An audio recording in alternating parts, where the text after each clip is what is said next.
Hello, my name is Dale, and I'm the interviewer for today. So, this interview aims to give us an overview of your character and motivations. I'm going to ask you 10 questions. Is that okay? That sounds great. All right. We're here to see if you're the right position for this job. We've been looking at your resume for a while, and we'll dive into financial aspects of the job at the end of the interview. Awesome. Are you ready? I'm ready. All right. Tell me some things that I should know about you.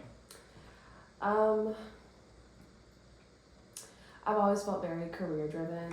When I turned 16, I started working and immediately got a job. I worked through high school and I just always found that it was just something nice to add on to my life. It was kind of a place to go away from home, and I get a chance to meet new people, make new friends, have new experiences, and I worked a lot of odd jobs, and I really just enjoy working, and I would love to be able to work with y'all.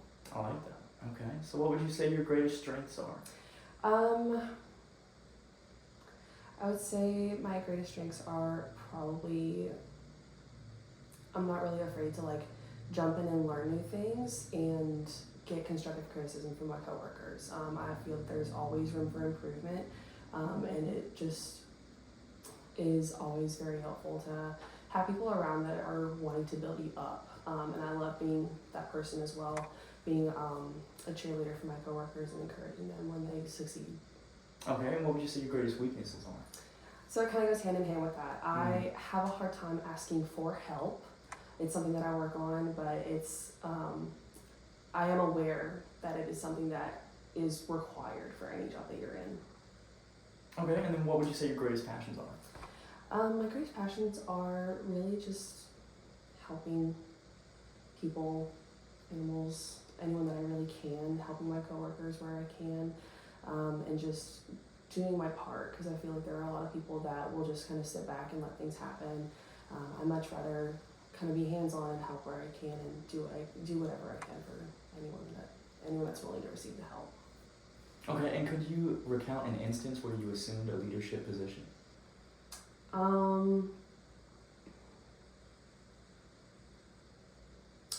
I probably have to just say school.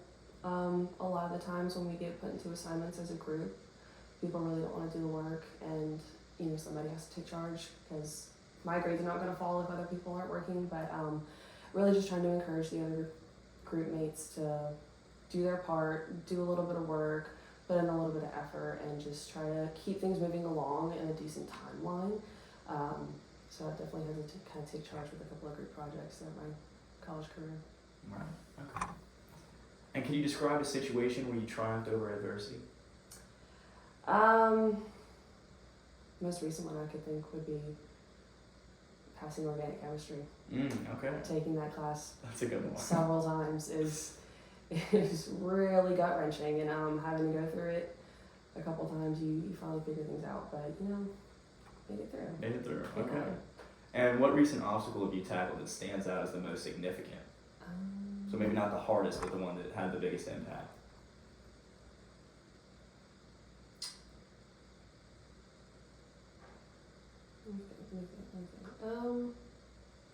That had the biggest impact? I'd have to say my parents' divorce. I mean, it's a big obstacle, and it's obviously one that I still kind of deal with today, but at the end of the day, I had to make peace with both of my parents, and having to do that is just a hard thing, and having to make peace with your sibling is a hard thing. But I feel like I've finally gotten to a good place where I have a healthy relationship with each of them in their own way. And I feel like it takes a lot of time and effort and emotion, and I'm very proud that I'm able to have a somewhat healthy relationship with each of them now. Okay, and speaking of conflicts, how do you typically handle conflicts with your team members? With team members, I'm a firm believer in, if you need a second, take it. It's very easy to say things in the heat of the moment and to get angry and to just yell at somebody and cuss them out and say what you're thinking directly in your mind, and that might not be what you mean. So typically, if it's this big heated argument, I like to say, we're not getting anywhere. Let's take a minute, we'll come back and we'll talk about it later.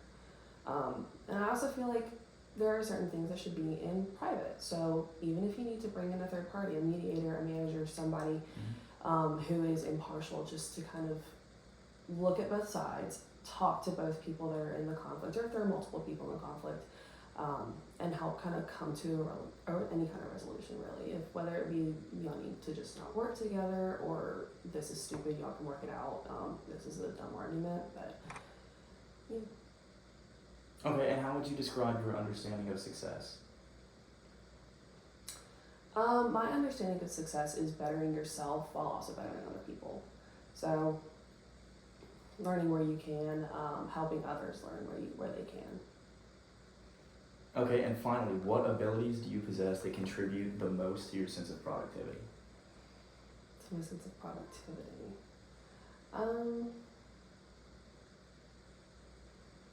I just have to say I can't sit still. I like when things are different every day. I don't like sitting at a desk every day. I don't like the routine of things, so that kind of helps me want to shake things up and keep things moving and keep doing the work and kind of help make things different for myself and keep life interesting.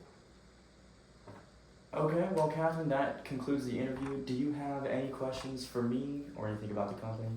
No, I think I'm good. I appreciate your time. Okay, I like you, and I think we're going to give you an offer, but of course that's going to be down the line.